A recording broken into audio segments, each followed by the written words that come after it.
Madurai sessions court ఈ మధ్య కాలంలో ఇచ్చిన సంచలన తీర్పు దేశవ్యాప్తంగా తీవ్ర సంచలనాన్ని అయితే సృష్టిస్తోంది.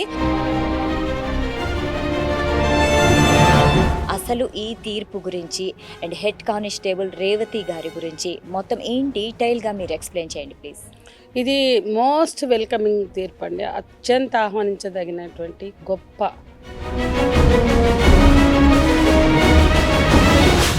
పోలీస్ వ్యవస్థలో ఒకటి ఉంటుంది. చిన్న కానిస్టేబుల్ స్థాయి నుంచి పై స్థాయి వరకు వాళ్ళు ఏ నేరం చేసినా లాకప్ డెత్, ఎంత నేరం చేసినా లాకప్ డెత్ చేయడం ఎలాంటి తప్పో మళ్ళీ కోర్టులు కూడా అవే మరణాలని తీర్పులుగా ఇస్తే సో వాళ్ళకి డెత్ పెనాల్టీ కాకుంటే వాళ్ళకి ఎలాంటి శిక్ష వేయాలి మరి? అంటే నేనేమంటున్నా అంటే సమాజంలో చిన్న తప్పులకైనా కక్ష సాధింపుకు వెళ్ళి గరీబోళ్ళు, ఇప్పుడు మన సిటీ దిశ కేసు ఉంది, అది చంపారు. అది బడాబాబులు అయితే అట్లా కాలు చంపేవాళ్ళ. పోలీసుల మీద మళ్ళీ తిరుగుబాటు చెయ్యదు అనుకున్నారు. అంటే అంత ధైర్యం చేస్తారని అనుకోని పోలీసులు అనుకోరు. ఇవాళ ఇది సంచలనం. కానీ ఈ ఘటనకు వస్తే చాలా క్రూయల్గా వాళ్ళ పట్ల ఎందుకు వ్యవహరించారు అంటే. నమస్తే, welcome to Sakshi family. This is Shahida. Madurai sessions court ఇప్పుడు తీవ్ర సంచలనమైన తీర్పిచ్చింది. అంటే దేశంలోనే ఇలాంటి దేశ చరిత్రలోనే ఇది చాలా రేర్ తీర్పు అనమాట. సో ఈ కేసు గురించి ఈరోజు మనం డీటెయిల్గా మాట్లాడుకుందాం. ఈరోజు మనతో పాటు ఉన్నారు ప్రముఖ సోషల్ యాక్టివిస్ట్ సంధ్య గారు. తనతో మాట్లాడతాం. నమస్తే మేడం. నమస్తే మేడం. దేశంలోనే సంచలనమైన తీర్పు అనొచ్చు, ఎందుకంటే ప్రజలందరినీ ఆలోచింపజేస్తుంది ఈ తీర్పు. అసలు ఈ తీర్పు గురించి అండ్ హెడ్ కానిస్టేబుల్ రేవతి గారి గురించి మొత్తం డీటెయిల్గా మీరు ఎక్స్ప్లెయిన్ చేయండి ప్లీజ్. ఇది మోస్ట్ వెల్కమింగ్ తీర్పు అండి. అత్యంత ఆహ్వానించదగినటువంటి గొప్ప తీర్పుగా నేను చెప్పదలుచుకున్నా. ప్రజలందరికీ తెలిసిన న్యాయాన్ని డెలివరీ చేయలేకపోయాయి. బాబరీ మసీద్ చూసినా ఏది చూసినా అది మనకు అర్థమవుతుంది. అటువంటి స్థితిలో న్యాయ వ్యవస్థ మీదే నమ్మకం పోయింది. ఎందుకంటే ఆ కొలీజియం విషయంలో కావచ్చు, జడ్జిల ఎంపిక, జడ్జిల ఏర్పాటుకు సంబంధించి కావచ్చు, అట్లాంటివి ఎన్నో ఆరోపణలు భారత న్యాయ వ్యవస్థ, అత్యున్నత న్యాయ వ్యవస్థ ఎదుర్కొంది. ఒకప్పుడు భారత న్యాయ వ్యవస్థ మీద ఎంతో గౌరవం ఉండేది, ఎంతో నమ్మకం ఉండేది. బాధితులు ఎవరైతే పోరాడుతున్నారో వాళ్ళు స్థానికంగా గెలవకపోయినా, హైకోర్టులో గెలవకపోయినా సుప్రీంకోర్టులో గెలుస్తామనేటువంటి ఒక విశ్వాసం కలిగి ఉండేవాళ్ళు. అటువంటివి జరిగినాయి. భారత న్యాయ వ్యవస్థలో మంచి తీర్పులు రాలేదు అని మనం ఎవరూ అనలేము.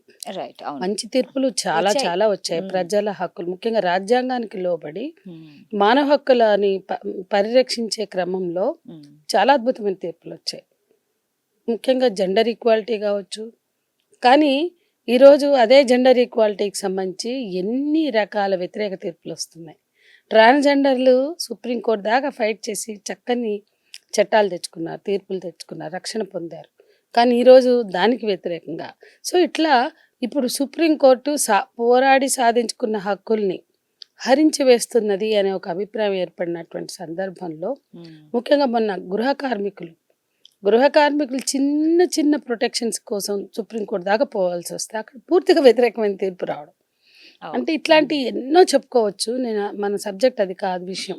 సందర్భానికి వస్తే అటువంటి పరిస్థితుల్లో ఇవాళ మదురై కోర్టు ఇచ్చిన తీర్పు న్యాయ వ్యవస్థ మీద గౌరవాన్ని పెంచింది, విశ్వాసాన్ని పెంచింది. కోర్టులు ఇట్లా పనిచేయాలి. ఇది ఒక న్యాయ వ్యవస్థకు సంబంధించిన అంశమే కాదు, పోలీసు వ్యవస్థలో ఉన్న డొల్లతనాన్ని చూపించింది, బయటికి తీసుకొచ్చింది. ముఖ్యంగా పోలీస్ వ్యవస్థలో ఒకటి ఉంటుంది. చిన్న కానిస్టేబుల్ స్థాయి నుంచి పై స్థాయి వరకు వాళ్ళు ఏ నేరం చేసినా డిపార్ట్మెంట్లో ఎంత సౌభాతృత్వం, ఎంత బ్రదర్హుడ్ ఉంటుందంటే దాన్ని బ్రదర్హుడ్ సైలెన్స్ అంటారు. అంటే ఏ నేరం చేసినా వాళ్ళని వాళ్ళు బదులుకోవడం, వాళ్ళని వాళ్ళు కాపాడుకోవడం, వాళ్ళని వాళ్ళు రక్షించుకోవడం అనేది మనం చూసాం గతంలో.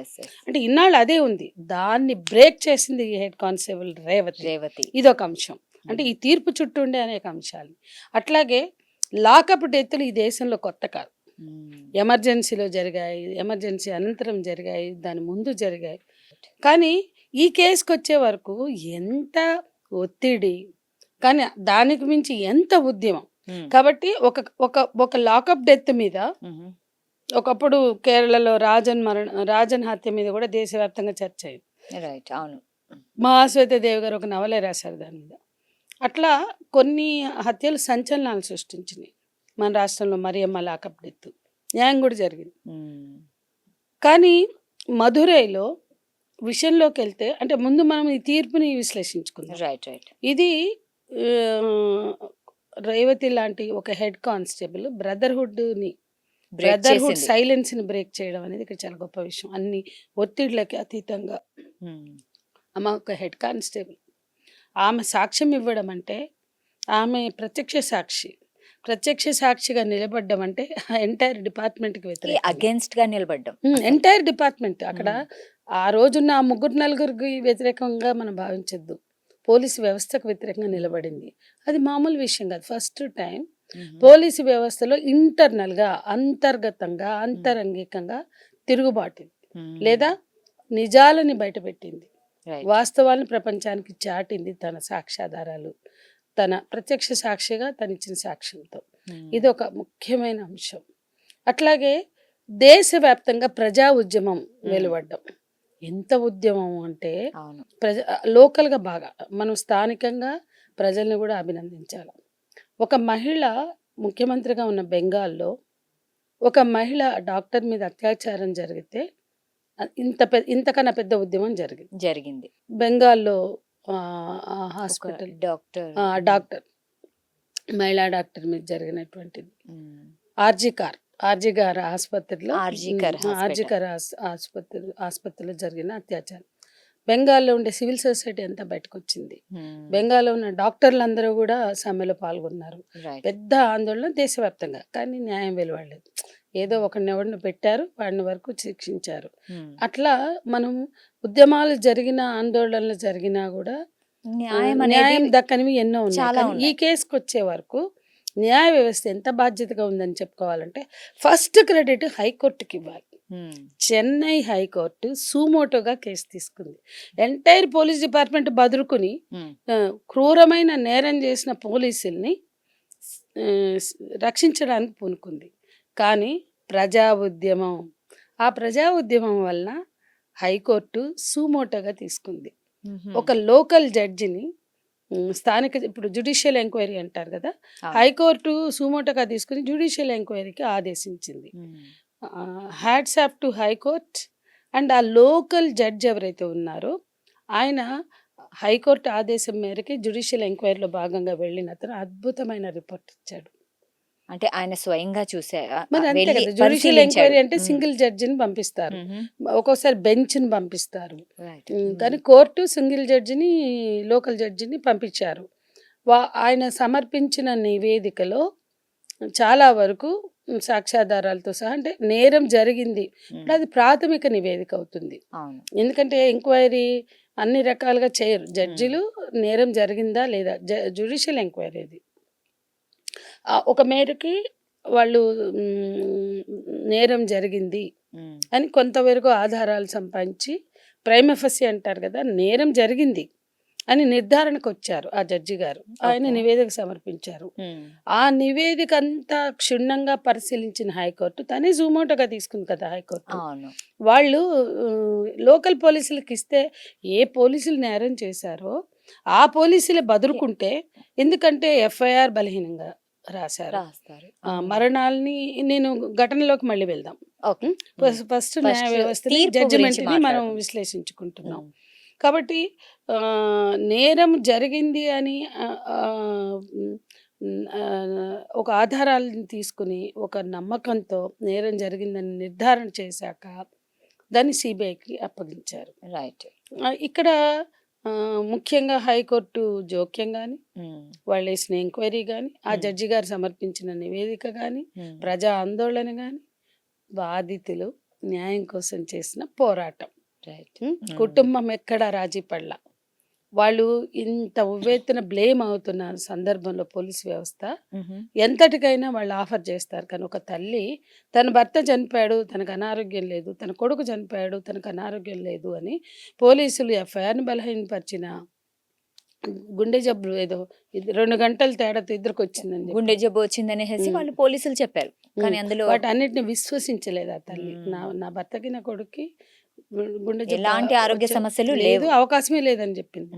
సో కుటుంబం చేసిన పోరాటం, వాళ్ళకి ప్రజలు ఇచ్చిన మద్దతు, స్థానికంగా విపరీతంగా రోడ్ల మీదకి వచ్చి ప్రజా ఉద్యమాలు నిర్మించారు. దేశవ్యాప్తంగా ప్రజా ఆందోళనలు, ఇవన్నీ కూడా ఈ తీర్పు. ఇప్పుడు మదురై కోర్టు ఆ ఉన్న సాక్ష్యాధారాలు తీసుకుని, ముఖ్యంగా గ్రేట్ హీరోయిన్ రేవతి గారి రేవతి. ప్రత్యక్ష సాక్షిగా ఆమె ఇచ్చిన వాంగ్మూలం తీసుకుని ఇందులో చాలా గొప్ప తీర్పిచ్చారు. ఇంతటి అవకాశాలు గతంలో ఉన్నప్పటికీ కూడా వాళ్ళు చేయలేని ధైర్యం ఇక్కడ మదురై కోర్టు చేసింది.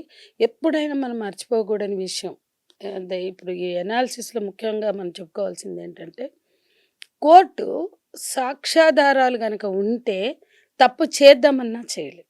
రైట్, అవును. ఛార్జీ షీటు వాళ్ళు తప్పు చేశారు అంటే ముందు పోలీసులు ఎఫ్ఐఆర్ బలహీనంగా చేశారు, వాళ్ళందరూ కూడా మ్యానిపులేషన్కి గురయ్యారు, మ్యానిపులేట్ చేశారు. ఆ ఎఫ్ఐఆర్ మీద, ఆ ఛార్జ్ షీట్ మీద పోతే ఒక నిజాయితీ కలిగిన జడ్జి ఉన్న తీర్పు ఇవ్వలేడు, ఎందుకంటే సాక్ష్యాధారాలు తగినట్లు ఉండవు. కానీ సిబిఐ హైకోర్టు జోక్యం తర్వాత సిబిఐ ఎంక్వైరీ అయ్యాక ఆ నివేదిక కానీ ఒక జడ్జి కరెక్ట్ నివేదిక ఇచ్చాడు, లోకల్ జడ్జి. దాన్ని బేస్ చేసుకుని సిబిఐ కరెక్ట్గా ఇచ్చింది. అక్కడ ప్రత్యక్ష సాక్షి వాంగ్మూలం ఉంది, నాకు రక్షణ ఇస్తే నేను చెప్తాను, సాక్ష్యం చెప్తాను, నేను వాస్తవాలు చెప్తానంది. సో ఇవన్నీ కలిసి నమోదు చేశాక, అవి కోర్టుకు ప్రొడ్యూస్ చేశాక, కొన్ని కోట్లు లంచం ఇచ్చిన అక్కడున్న సాక్ష్యాధారాలు ఒక సిబిఐ రికార్డ్ చేసి సబ్మిట్ చేసిందంటే మ్యానిపులేషన్ చేయడానికి. అండ్ ఆల్సో కోర్ట్ ఏం చెప్పిందంటే ఇది అత్యంత అరుదైన కేసు, రేరెస్ట్ ఆఫ్ రేర్, అరుదైన కేసు అని అంటారు. జడ్జిమెంట్ వచ్చింది అంటే అందులో డెత్ పెనాల్టీ వేశారు కాబట్టి. కానీ నిజానికి ఇన్ ప్రిన్సిపల్ మేము డెత్ పెనాల్టీకి వ్యతిరేకం. ఎవరినైనా కూడా ఇన్స్టిట్యూషనల్ మర్డర్స్ చేయకూడదు, అది కోర్టు అయినా పోలీసులు అయినా. ఏ లాకప్ డెత్ తప్పని మనం అంటున్నామో ఆ లాకప్ డెత్ లాగే కోర్టులు కూడా డెత్లు చేయాల్సిన అవసరం లేదు, అంటే కోర్టు తీర్పులు. అయితే ఎవరికైనా అది అభ్యంతరం అనిపించవచ్చు, చట్టబద్ధంగా శిక్షిస్తున్నారు కదా, చట్టబద్ధంగా మరణశిక్ష వేస్తున్నారు, వాళ్ళు చంపినప్పుడు వాళ్ళకి మరణశిక్ష ఉంటే ఏంటి తప్పు అని అనవచ్చు. కానీ లాకప్ డెత్ ఎంత నేరం చేసినా లాకప్ డెత్ చేయడం ఎలాంటి తప్పో, మళ్ళీ కోర్టులు కూడా అవే మరణాలని తీర్పులుగా ఇస్తే సమాజంలో సెన్సిటివిటీ తగ్గిపోతుంది. బాధితులకి శిక్ష పడేది ఎలా మరి? అదే నేను అక్కడికే వస్తున్నా. అంటే ఎలాంటి క్రూరమైన అత్యాచారం కావచ్చు, హత్య కావచ్చు, ఇలాంటి లాకప్ డెత్తులు కావచ్చు, అవి చాలా అన్యాయం, అవి దారుణం. కానీ వాటికి మరణశిక్షలే పరిష్కారం అని నేను అనుకోవట్లే. అలా అని మదురై కోర్టు ఇంత డేరింగ్గా, ఇంత బాధ్యతగా ఇచ్చిన తీర్పు నేను తప్పు పట్టట్లా. కానీ ఇప్పుడు అమెరికా లాంటి దేశాల్లో, ఇవాళ యూరోపియన్ దేశాల్లో, స్కాండినేవియన్ దేశాల్లో మరణశిక్షలు లేవు. అమెరికాలో మొత్తం లేవను, కొన్ని రాష్ట్రాల్లో ఉన్నాయి, కొన్ని రాష్ట్రాల్లో లేవు. కానీ డెత్ పెనాల్టీ అనేది ఒక సమాజం దాని మీద ఆధారపడకూడదు. వాళ్ళు ఏం చేస్తారు, 130 years లైఫ్ అంటారు, 100 years లైఫ్ అంటారు. అది ఇంకా భయం కలిగించే విషయం. అంటే ఏంటి అంటే ఒక నేరం, మన రాష్ట్రానికి చెందిన అమ్మాయి రేప్ చేసి చంపేస్తే 40 years వితౌట్ పెరోల్ వేశారు. మన దేశానికి చెందిన ఒక డాక్టర్ దంపతులు నేరం చేస్తే వాళ్ళకి 130 years లైఫ్ వేశారు. ఎవరైనా 130 years బతుకుతారా అంటే టిల్ డెత్ వేశారు. సో ఒక బాధితుడికి, అంటే తను కూడా అంత చిత్రహింసలు చేసి చంపాడు కదా, అంటే ఒక పోలీస్ ఆఫీసర్ 9 మంది. సో వాళ్ళకి డెత్ పెనాల్టీ కాకుంటే వాళ్ళకి ఎలాంటి శిక్ష వేయాలి మరి? అంటే నేనేమంటున్నా అంటే, సమాజంలో చిన్న తప్పులకైనా కక్ష సాధింపుకు వెళ్ళి ఒక రకమైన ద్వేషభావాలతో, నఫరత్తో శిక్షలు వేస్తున్నారు లేదా చంపేస్తున్నారు. దానికి మళ్ళా మనం అదే ద్వేషాన్ని పెంచేలాగా, ఆ ద్వేషాన్ని చల్లార్చేలాగా ఈ బదిలా కార్యక్రమాలు కనీసం కోర్టులు చేపట్టకూడదు. అది అవసరం. అంటే సమాజంలో శాంతిని మనం పెంపొందించాలంటే వాళ్ళకి 50 ఏళ్ళు, 60 ఏళ్ళు, 70 ఏళ్ళు ఏమనండి, అంటే కఠినం జీవిత కారాగార శిక్ష వేయి. వితౌట్ పెరోల్ కఠినమైన లైఫ్ ఏమనండి. వాళ్ళు ఆడ మగ్గుతుంటే 50 ఏళ్ళు 70 ఏళ్ళు 80 ఏళ్ళు అది చాలా మందికి చనిపోతే మర్చిపోతారు తెల్లారే ఉరిశిక్ష చేసి. కానీ 80 ఏళ్ళు 90 ఏళ్ళు ఆడ ఉన్నారంటే ఇప్పుడు నీకు అనేక దేశాల్లో ప్రతిరోజు తను చేస్తున్నట్లే కదా. వాళ్ళని చూసి కూడా చాలా మంది అది ఇలాంటి చూసి తప్పు చేయకూడదు. ఎక్కువ ఫీల్ అవుతారు, చనిపోతే మర్చిపోతారు. చాలా దేశాల్లో నీకు స్కాండినేవియన్ కంట్రీస్ మొత్తంగా కూడా మరణశిక్ష లేదు. మరి అక్కడ క్రైమ్ రేటు కొన్ని చోట్ల తగ్గలేదు. 0 అక్కడ తగ్గింది. తగ్గిందా? మరణశిక్షలు లేని దేశాల్లో చాలా తగ్గింది, చాలా తగ్గింది. అంటే ఒక్క మరణశిక్ష లేకపోవడం కారణం కాదు, సమాజం రిఫార్మ్ అవ్వడము, న్యాయం చట్టం లా అండ్ ఆర్డర్ పర్ఫెక్ట్గా అమలు చేయడం, ఇవన్నీ కలిసి అక్కడ క్రైమ్ రేటుని తగ్గించాయి స్కాండినేవియన్ దేశాల్లో, యూరోపియన్ కంట్రీస్లో. రైట్. మరణశిక్షలు ఉన్న దేశాలు అన్నిట్లలో మన దేశంతో సహా. ఇప్పుడు ధనంజయ్ చటర్జీ రేప్ చేస్తే బెంగాల్ ప్రభుత్వం అప్పుడు 13 ఏళ్ల తర్వాత కేసు కొట్లాడింది. అక్కడ కోర్టు ఆ తర్వాత పైన కూడా మరణశిక్ష వేసి ఉరి చేశారు. ఆ తెల్లారే 97 అయినాయి రేపులు, ఉరి తీసిన తెల్లారే. ఆ తర్వాత ఇప్పటి వరకు అత్యాచారాలు పెరిగాయి కానీ తగ్గలేదు. మన దగ్గర కూడా ఉరి తీశారు నిర్భయ కేసులో. రైట్. అవును, నిర్భయ కేసులో మరణశిక్షలు వేశారు కదా ఆ ముగ్గురికి వేశారు. మరి అప్పుడు తెల్లారి నుంచి ఎందుకు జరిగింది? జరగకూడదు కదా. కాబట్టి మార్చాల్సింది మైండ్ సెట్ని. మనం అది మార్చకుండా అంటే సమాజంలో మార్పు రావాలి. సమాజం కాదండి, ఒక మనిషి ఎట్లా ఆలోచించాలి, ఒక నేరం చేసే ముందు అతని థింకింగ్ ఎట్లా ఉంది, ఆ థింకింగ్ అవన్నీ కూడా అనలైజ్ చేస్తున్నారు బయట దేశాల్లో. మన దగ్గర ఏముంది, నేరం జరిగేంత వరకు యథావిధిగా కొనసాగిస్తారు. ఇప్పుడు లాకప్ డెత్తులు ఉన్నాయనుకోండి, వందలు జరిగినాయి. అక్కడ నేరం పోలీసులు అంటే పవర్. ఇప్పుడు మనం ముఖ్యంగా ఆలోచించాల్సింది, పోలీస్ అంటే పవర్ ఎక్సైజ్, పోలీస్ స్టేషన్లు అంటే అవి పవర్ ఎక్సైజ్ చేసే కేంద్రాలు. సమాజం కూడా ఎట్లా ఆలోచిస్తుంది, వాళ్ళకి అన్యాయం జరిగినా నష్టం జరిగినా వీడు విపరీతంగా చితక్కొట్టాలి. చిన్న దొంగతనం జరిగినా చితక్కొట్టాలి, ఏ నేరం జరిగినా వాళ్ళకి బాధ కలుగుతుంది కాబట్టి వాడిని చితక్కొట్టేయాలి. అంటే అంత పవర్ ఎక్సైజ్ చుట్టూ తిరుగుతున్నారు. కానీ ఆ పవర్ ఎక్సైజ్ ఇవాళ ఈ దేశంలో ఆ పవర్ ఎక్సైజ్ ఎంత దూరం పోతుంది మనం ఒక్కొక్క అంశాన్ని కనుక చూసుకుంటే మనకు అర్థమవుతుంది. కాబట్టి అంత ద్వేషము నఫరత్ తోటే న్యాయాలు జరగవు. కాబట్టి వాళ్ళకి అన్యాయం జరిగింది ద్వేషంతో వీళ్ళన్నా కొట్టి చంపాలి, లేదా పోలీసులన్నా కొట్టి చంపాలి, లేదా కొట్టాలి.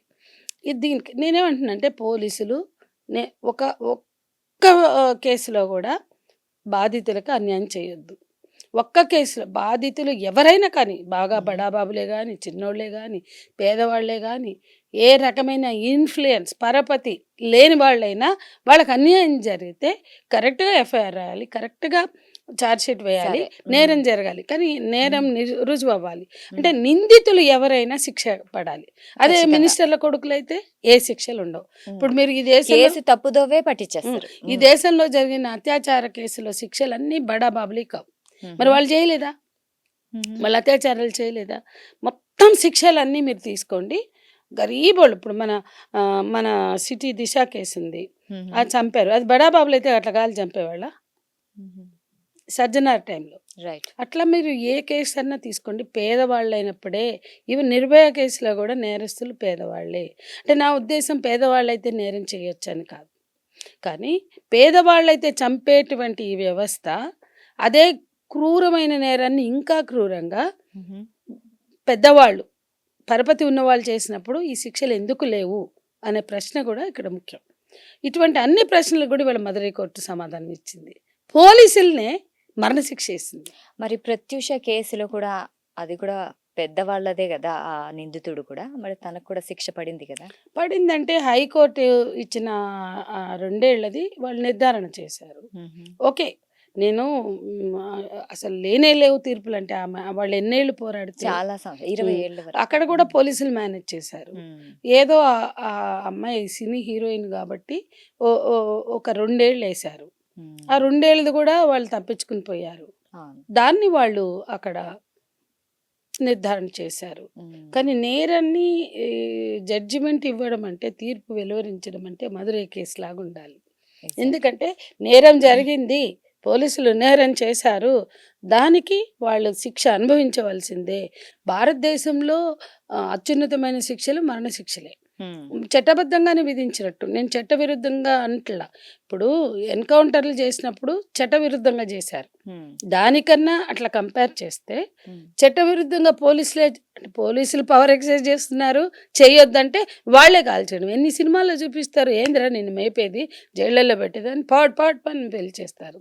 అది కరెక్ట్ కాదు. చట్టబద్ధంగానే ఎవరినైనా శిక్షించాలి. కానీ మన సైకి ఏంటంటే ఏదైనా జరగంగానే చంపండి, అరే చంపుతున్నారా నాయన అంటే వీడిని చంపండి, చంపుకోవడాలు తప్ప బతికి బట్ట కట్టడం, మానవత్వంతో బ్రతకడం అవసరం లేదా మనకి? అందుకని నేనేమంటున్నానంటే మధురై కోర్టు చాలా అద్భుతమైన తీర్పు ఇచ్చింది. అక్కడ ఏంటి, మరణశిక్ష అనే చర్చను పక్కకు పెడితే అది మా రిజర్వేషన్, కానీ మిగతా ఆ పాజిటివ్ అంశాలను చూస్తే అసలు పోలీసులు మీరు నేరం చేశారు అని నిర్ధారణ చేసింది. అంత ధైర్యం ఎవరు చేశారు? ప్రత్యక్ష కేసులో కూడా అవేం లేవు. వాకపల్లి కేసులు అంత పోరాడితే వాళ్ళకి నష్టపరిహారం కట్టించారు. వాకపల్లి కూడా పోలీసుల మీద పోరాటమే కదా. మా ఫ్రెండ్ అంతకుముందు బాలగోపాల్ గారు, మా ఫ్రెండ్ వసుధ పెద్ద స్ట్రగుల్, అది పెద్ద ఫైట్ ఇచ్చింది. ఆఖరికి గిల్టీ చేశారు వాళ్ళని, కానీ శిక్ష అయ్యేలా.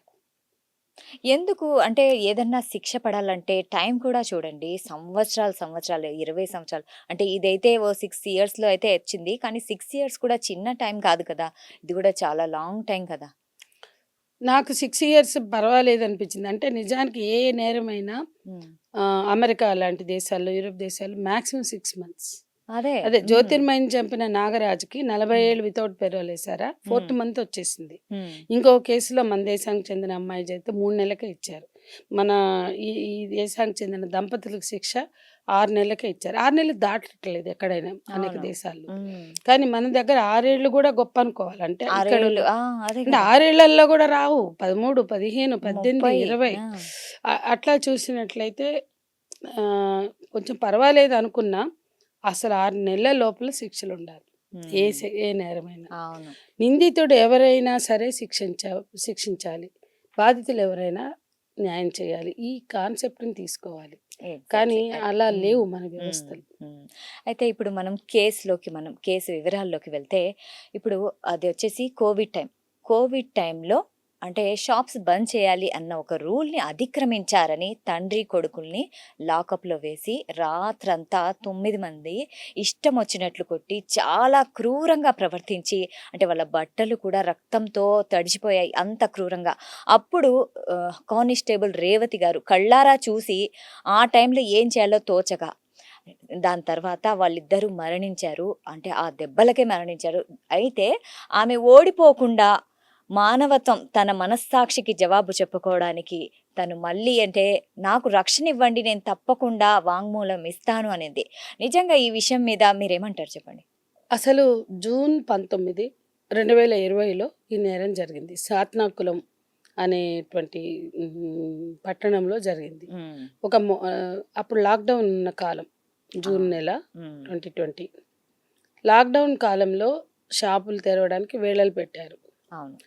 వాళ్ళకి ఏవో సెల్ ఫోన్ రిపేర్ ఒకటి వచ్చి కస్టమర్లు వెయిట్ చేస్తున్నారు. ఎవరైనా కస్టమర్ వెయిట్ చేస్తే ఒక అరగంట ఎక్కువైనా కానీ ఇస్తారు. అదే పని వాళ్ళు చేశారు.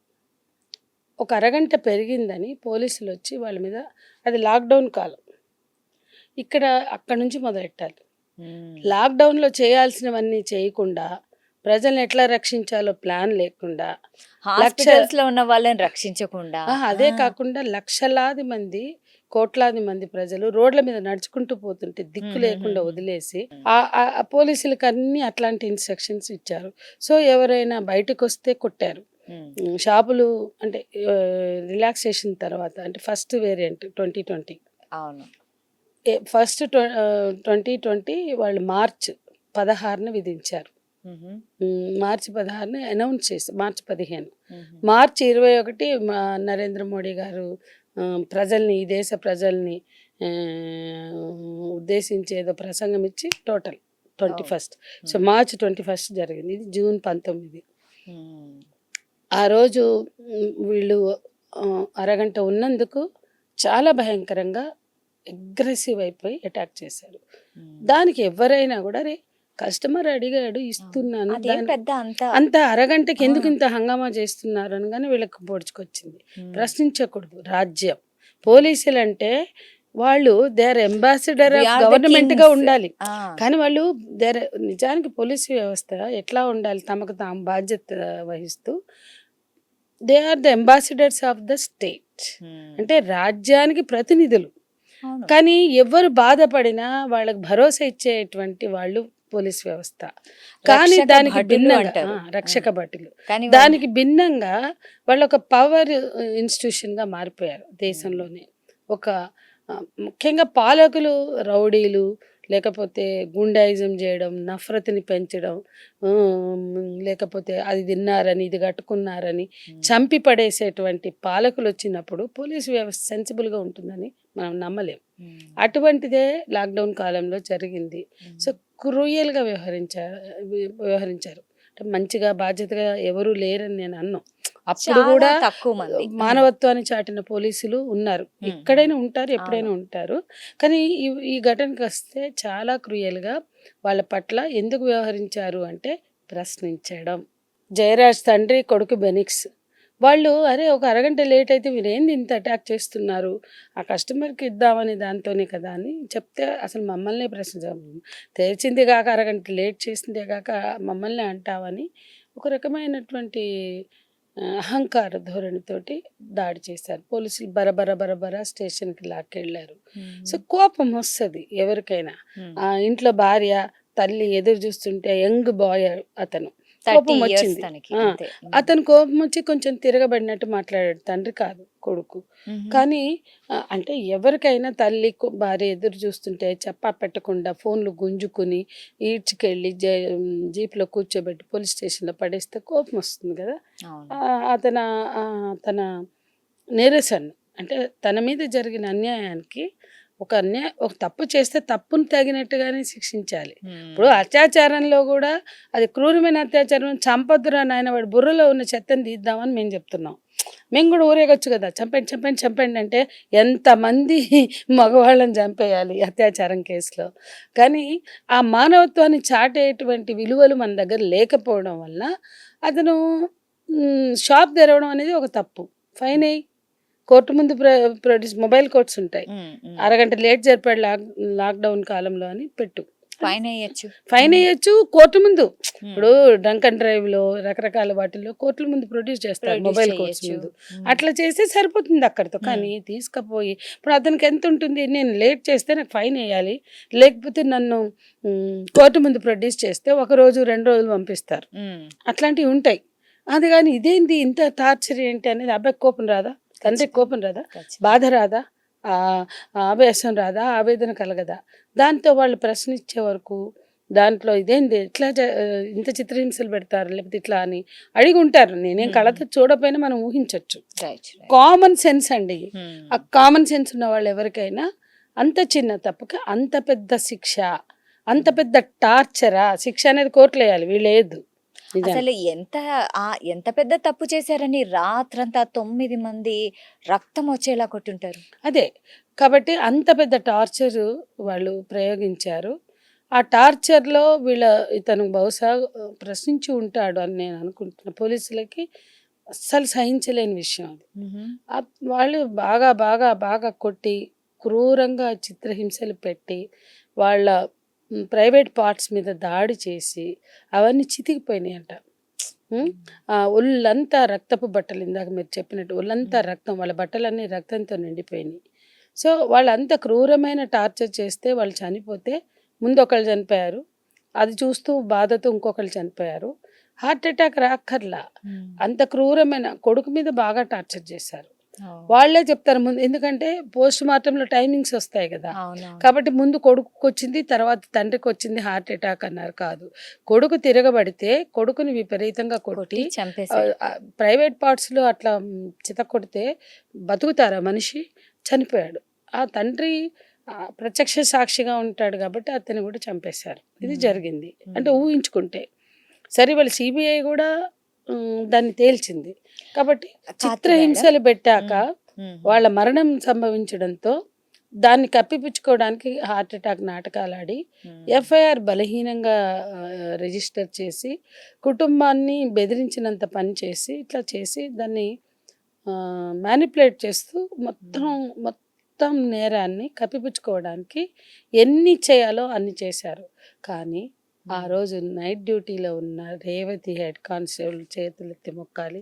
ఆమెకి ఎంత ఎంత చెప్పినా తక్కువ, ఆమెను ఎంత ఎంత పొగిడినా తక్కువ. తారీఫ్ చేసినా, ఆమెను ఎంత మెచ్చుకున్నా తక్కువే. ఆమె డ్యూటీలో ఉండి చెలించిపోయింది. గోడలన్నీ రక్తమే, పోలీస్ స్టేషన్ గోడలు, పోలీస్ స్టేషన్ అంతా రక్తమే. రక్తం ఇట్లా చిందింది. అది చూసి ఏ ఆడపిల్లైనా మగవాళ్ళైనా మనసు కలత చెందుతుంది, చెలించిపోతారు.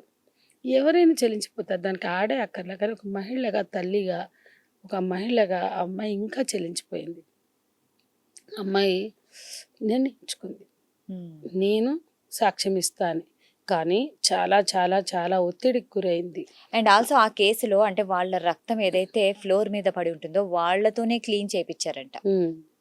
అదే ఇంకా చాలా క్రూరత్వం. మనం చెప్పుకుంటూ పోతే మొత్తం హాఫ్ అన్ అవర్ వాళ్ళ క్రూరత్వం చెప్పుకోవచ్చు. అంత క్రూరత్వం అక్కడ జరిగింది. అమానుషం, పైశాచికం. అంటే వాళ్ళు ఏ స్టేజ్కి వెళ్ళారంటే కొడుతూ కొడుతూ ఒక రకమైన పైశాచిక స్టేజ్లోకి వెళ్తారు. అత్యాచార కేసుల్లో కూడా చూశాను. ఆయేష అత్యాచారం జరగల మన విజయవాడ ఆయేష మీద, కానీ ప్రశ్నించింది, కొట్టారు. ఆ అమ్మాయిని ఎంత క్రూయల్గా టార్చర్ చేశారు చూసాం. అంటే పైశాచికత్వం అనేది మొదలైతే అంతం చూస్తుంది, అట్లా చేశారు. చాలా చోట్ల అది జరిగింది. సో ఇక్కడ కూడా ఆ పైశాచికత్వం అనేది ప్రవేశించింది. ఒక నేరం చేశాక అక్కడ తిరుగుబాటు ఉంటే వాళ్ళలో ఒక భయం వచ్చేస్తుంది. ఇంత తిరగబడుతున్నారంటే వీడు బయటికి పోయాక ఏం చెప్తాడు, ఖచ్చితంగా మా నేరాలని రుజువు చేస్తాడు, మా నేరాల మీద యుద్ధం చేస్తాడు, కాబట్టి వాడు బతకొద్దు అనే ఒక సైకలాజికల్ స్టేటస్లోకి వెళ్ళిపోతారు. సో ఇక్కడ కూడా అదే జరిగింది. చంపేంత వరకు చిత్రహింసలు పెట్టారు. సరిగా తర్వాత అంతా జరిగింది. వాళ్ళు మేము మ్యానిపులేట్ చేయలేదు. ఇది మా పోలీస్ స్టేషన్. చాలా పోలీస్ స్టేషన్స్లో టార్చర్ చేసేటప్పుడు మరియమ్మది చూసాం కదా, మేము వాళ్ళందరితో మాట్లాడాం. ఆ ఎస్ఐ ఫస్ట్ జనరేషన్ ఉద్యోగం, ఒక బీసీ కులానికి చెందిన అబ్బాయి. కానీ ఎస్ఐ అంటే 2 కొమ్ములు, ఒక పెద్ద కిరీటం ఉంది, ఒక పవర్ యంత్రాంగం. ఆ లోకల్ పోలీస్ స్టేషన్లో ఎస్ఐ హెడ్.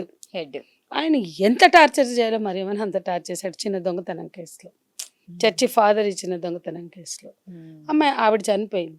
ఎట్లా టార్చర్లు చేశారు, ఆ కొడుకుని ఎట్లా బాధ పెట్టారు. కొడుకు ప్రత్యక్ష సాక్షి, వాడు చచ్చిపోయాడని వదిలేసిపోయారు. అంటే అట్లా ప్రత్యక్ష సాక్షిని వదలరు. ఈమె కానిస్టేబుల్ కాబట్టి ఈమె ప్రత్యక్ష సాక్షి అవుతుందంటే ఈమెను కూడా చంపేవాళ్ళు. కానీ అని వాళ్ళు ఊహించలేదు. మాతో పాటు ఉన్న ఒక అంటే కానిస్టేబులే కదా, పోలీస్ ఆఫీసరే కదా, పోలీసుల మీద మళ్ళీ తిరుగుబాటు చెయ్యదు అనుకున్నారు. అంటే అంత ధైర్యం చేస్తారని అనుకోరు, ఏ పోలీసులు అనుకోరు. ఇవాళ ఇది సంచలనం. ఇట్లా నేరం చేసేటప్పుడు తోటి పోలీసులనే వీళ్ళు ఇప్పుడు అనుమానించాలి, డౌట్ పడాలి. అట్లాంటి స్థితి ఇవాళ ఈ జడ్జిమెంట్లో ఉంది. కాబట్టి ఆమె అప్పుడు కామ్గా ఉంది, ఎందుకంటే అసలు ఆమెకి షాక్ అది. తర్వాత పోలీసులు మ్యానిపులేట్ చేశారు, మేనేజ్ చేశారంటే సిస్టమ్ని. కానీ ఎప్పుడైతే చెన్నై కోర్టు సుమోటోగా తీసుకుందో, జ్యుడిషియల్ ఎంక్వైరీ చేసిందో, ఆయన అప్పటి వరకు ఈమె సాక్ష్యం ఇస్తుందని ఎవరికి తెలియదు.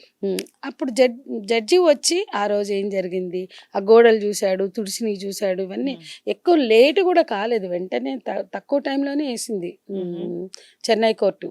కాబట్టి అవన్నీ కూడా చూశాక ఒక్కొక్కళ్ళతో విడిగా మాట్లాడారు, 9 మందితో విడిగా మాట్లాడారు.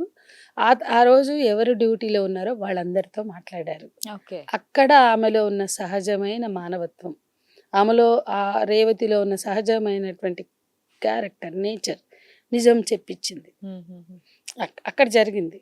అప్పుడు ఆ జడ్జి ఏదైతే ప్రాథమిక నివేదిక ఇచ్చారో ఆయన అన్నీ రాసి పెట్టారు, అంటే అన్నీ నమోదు చేశారు. అంటే ఇప్పుడు ఏదైనా ఇట్లాంటివి జరిగినప్పుడు ఇప్పుడు మరియమ్మ కేసులో కూడా జరిగింది. ఆ రోజు నైట్ డ్యూటీలో ఎవరెవరెవరు ఉన్నారో వాళ్ళందరినీ కూడా విచారిస్తారు. అక్కడ కూడా అట్లా విచారణలో ఆమె తన మనస్సాక్షిని చంపుకోలేదు. చలించిపోయిన ఆమె మానవత్వానికి మచ్చ తెచ్చిన ఆ ఘటనలో వాస్తవాలు మాట్లాడడానికి సిద్ధపడింది, మాట్లాడింది. అట్లా జ్యుడిషియల్ నివేదికలో కొన్ని మరి ఆమె పైన ఆమె పై అధికారులు ఎలాంటి ఒత్తిడి తీసుకొచ్చి ఉంటారు? అదే ఆమె లోకల్గా ఇచ్చిన దాంట్లో నేరాన్ని కొంత ఆ, రుజువు చేసే విధంగా మాట్లాడింది. తర్వాత అది కరెక్ట్, అది పూర్తిగా సమగ్ర విచారణ కాదు, నాకు తెలుసు కదా, వాళ్ళు కూడా డిపార్ట్మెంటే కదా. అప్పుడు వీళ్ళది వీళ్ళ తీర్పు ఆ, హైకోర్టు సిబిఐ కేసు. రైట్. అప్పుడు ఆమె మీద బాగా ఒత్తిడి వచ్చింది. అంటే ఇప్పుడు ఆ సింగిల్ జడ్జికి ఏం చెప్పిందో వాళ్ళ బయట పోలీసులకు తెలీదు. తెలీదు. ఎందుకంటే ఆయన అందరి ముందు మాట్లాడు. వాళ్ళని విచారణకు వచ్చిన separate గా జడ్జి గారు మాట్లాడిస్తారు. ఒక్కొక్కరితో మాట్లాడతారు. కాన్ఫిడెన్షియల్ గా విచారణ పూర్తి చేసినటువంటి జడ్జి గారు హైకోర్టుకు సబ్మిట్ చేస్తారు. ఆ ఆ నివేదిక ఆధారంగానే ఎంక్వైరీ స్టార్ట్ అవుతుంది. సో అక్కడ సిబిఐ కేసినప్పుడు అదంతా అయినా కదా బయటకు వచ్చేది ఈమె ఏం చెప్పింది అని. అవును. అక్కడ మొదలు పెట్టారు.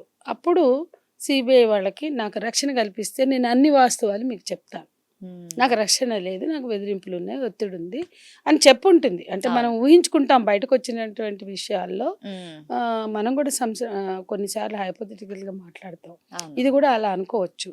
కాబట్టి రక్షణ అడిగింది అనేది బయటకు వచ్చింది వాస్తవం. అది పేపర్లలో అప్పుడే ఆబ్వియస్లీ ఎందుకు అడిగి ఉంటుంది, ఏదైనా ఒత్తిడి వచ్చి ఉంటుంది, అప్పుడే వచ్చింది. హెడ్ కానిస్టేబుల్ రేవతి నాకు రక్షణనిస్తే ప్రత్యక్ష సాక్షిగా అన్ని వాస్తవాలు చెప్తాను అన్నదనేది అప్పుడే వచ్చింది బయటికి. నేను కూడా చూసాను ఆ వార్త. సో ఆమె ప్రత్యక్ష సాక్షిగా నేను సిద్ధం, కానీ నాకు రక్షణ కావాలంది. సిబిఐ దాన్ని సిఫార్సు చేసింది, ఆమెకి సెక్యూరిటీ ప్రొవైడ్ చేశారు. నయం ఆ సెక్యూరిటీ వాళ్ళు కూడా పోలీసులు అయ్యండి, నువ్వు మా పోలీసు వాళ్ళకి వ్యతిరేకంగా చెప్పని వాళ్ళు చంపిపడేలా సంతోషించాలి. కాకపోతే ఇది కేసు అయింది కాబట్టి అంత ఈజీ కాదు. ఆమె నిజంగా ఏమంటారు న్యాచురల్గా చనిపోయినా వాళ్ళ మీదే వస్తుంది. అయితే మేడం ఇప్పుడు మధురై కోర్టులో అయితే ఈ కేసు తీర్పు వెలువడించింది కదా. అయితే దీంతో ఆగరు కదా, నిందితులు ఎవరైతే ఉన్నారో పై కోర్టుకి వెళ్తారు. అక్కడ వాళ్ళు అప్పీల్ చేసుకుంటే వాళ్ళకు స్టే వస్తే, వాళ్ళకు మరి ఈ శిక్ష పడకుంటే లేకుంటే రద్దయిపోతే రేవతి పరిస్థితి ఏంటి ఇప్పుడు? ఈ 2 అంశాలు మదురై కోర్టు ఒక చారిత్రాత్మక తీర్పునిచ్చింది. ఈ వ్యవస్థలో డొల్లతనాన్ని చాటింది, పోలీసు క్రూరత్వాన్ని రుజువు చేసింది. అట్లాగే ఒక నిజాయితీ, ఒక ధైర్యంగా, డేరింగ్గా, బోల్డ్గా రేవతి లాంటి హెడ్ కానిస్టేబుల్ నిజాయితీని చాటింది, నిజాల్ని వెలువరించింది, నిజాల్ని చాటి చెప్పింది. సో ఇంత అద్భుతమైనటువంటి తీర్పు వచ్చినటువంటి ఆ తీర్పుని పైకోర్టులు కూడా హానర్ చేయాలి, చేస్తాయి కూడా. దానికి భిన్నంగా పోవాలంటే వాళ్ళు అంతకన్నా మించిన సాక్ష్యాధారాలు చూసుకుంటే తప్ప పోలేరు. ఇప్పుడు డిస్ట్రిక్ట్ కోర్టు హైకోర్టుకి వెళ్తుంది, సుప్రీంకోర్టుకి వెళ్తుంది, 2 వ్యవస్థలు ఉంటాయి.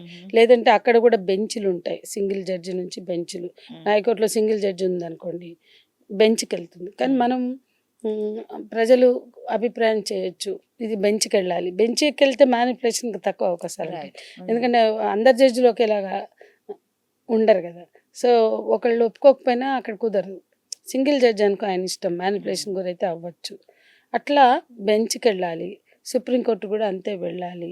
కాబట్టి స్థానికంగా సాక్ష్యాధారాలతో సహా ఉన్న వాస్తవాలు అనుగుణంగానే తీర్పు రావాలి. అది మనం జనరల్ ఎక్స్పెక్టేషన్. ఎందుకంటే కింది కోర్టు అన్ని ప్రూవ్ చేసింది, ఎస్టాబ్లిష్ చేసింది.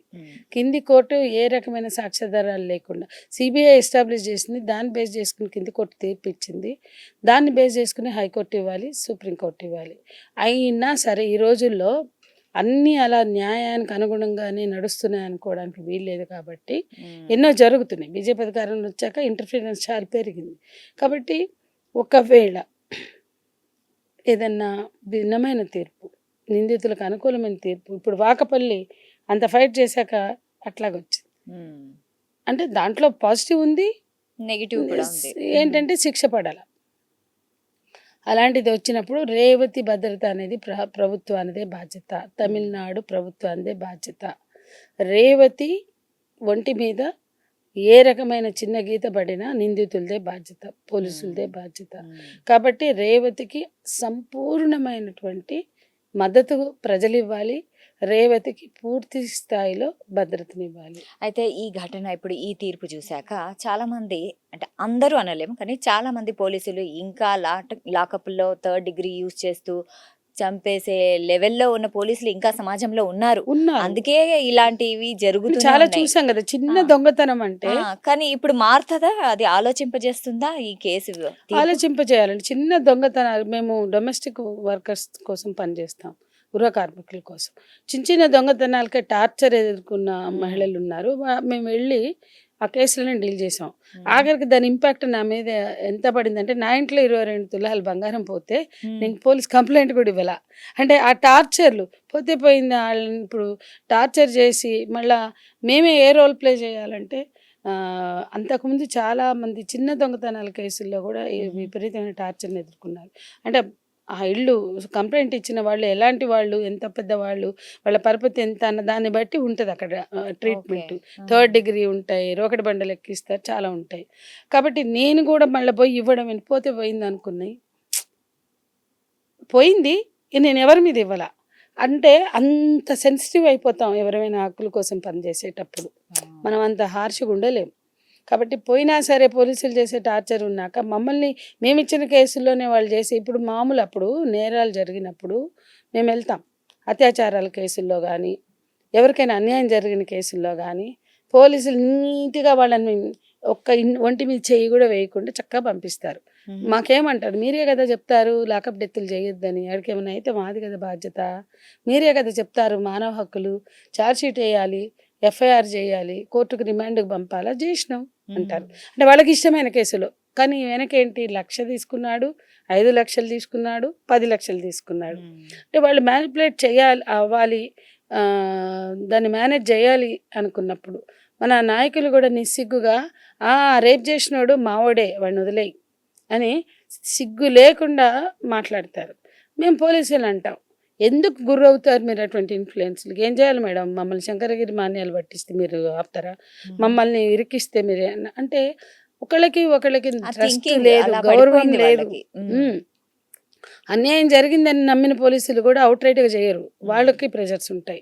కాబట్టి ఒక ప్రభుత్వాలే, ఇప్పుడు అమెరికా ఉంది, చాలా చోట్ల ఉంది, వాళ్ళు వేరే వేరే ప్రపంచ దేశాల మీద దాడి చేయొచ్చు, కానీ లోకల్గా ఇంటర్నల్ డెమోక్రసీని మెయింటైన్ చేయడానికి వాళ్ళు ట్రై చేస్తారు. ఈ ఇండివిజువల్ కేసుల్లో దూరి అవన్నీ చేయరు. నేరస్తుడు అంటే నేరస్తుడే, బాధితులు అంటే బాధితులే, కానీ మనకు అది లేదు. అన్నీ మేనేజబుల్లే, అన్నీ రాజకీయ ఒత్తిళ్ళకు గురయ్యే లేదా అవినీతికి, లంచానికి గురయ్యేవిగా మారిపోయినాయి. ఇది ఒక దౌర్భాగ్యం భారతదేశంలో. కాబట్టి ఇందాక నేను చెప్పినట్టు, నేరం ఎవరు చేసినా శిక్షించే వ్యవస్థలు కావాలి, బాధితులు ఎవరైనా రక్షించే వ్యవస్థలు కావాలి. రైట్. సో చాలా చాలా థ్యాంక్స్ అండి, ఎందుకంటే చాలా వివరంగా మీరు తెలిపారనమాట. అంటే స్టెప్ బై స్టెప్ మనం న్యాయ వ్యవస్థ గురించి మాట్లాడుకున్నాం, పోలీసు వ్యవస్థ గురించి మాట్లాడుకున్నాం, అండ్ రేవతి గారు, హెడ్ కానిస్టేబుల్ రేవతి చేసిన ఆ సాహసోపేతమైన ధైర్యవంతమైన ఆ చర్య గురించి మాట్లాడుకున్నాం. ఎందుకంటే సమాజంలో చాలా, అంటే మనకు సమస్యలు అయితే చాలా ఉన్నాయి. మెయిన్ పోలీసు వ్యవస్థ మీద అందరూ అనలేం, కానీ చాలా మంది పోలీసులు అంటే ఆన్సరబిలిటీ, అకౌంటబిలిటీ ఆ వ్యవస్థకు ఉందని వాళ్ళే మర్చిపోయారు. సో అలా సో ఈ వ్యవస్థ మీద మళ్ళీ ప్రజలకు ఒక రకమైన నమ్మకం కలగాలంటే ఇలాంటి లాకప్ డెత్లను ప్రజలందరూ తిరస్కరించాలి. అండ్ ఇలాంటి లాకప్ డెత్ జరిగితే అదే వ్యవస్థలో రేవతి లాంటి వారు తప్పకుండా ముందుకొచ్చి నిలబడాలి. ఇది చూసి ప్రజలందరూ నేర్చుకోవాలి అనేసి ఈ కార్యక్రమం ఈ తీర్పు మరో లాకప్ డెత్ కాకుండా ఆపగలిగితే అది విజయం. ఎగ్జాక్ట్లీ. సో ఇది ఇవాల్టి కార్యక్రమం. Stay tune to Sakshi TV. Sakshi TV ప్రసారాలను నిలిపివేయటం చట్టరీత్యా నేరం. సాక్షి టీవీ ప్రసారాల కోసం మీ స్థానిక కేబుల్ ఆపరేటర్ను వెంటనే సంప్రదించండి. DTHలో, ఇంటర్నెట్లో కూడా సాక్షి టీవీ ప్రసారాలను వీక్షించవచ్చు.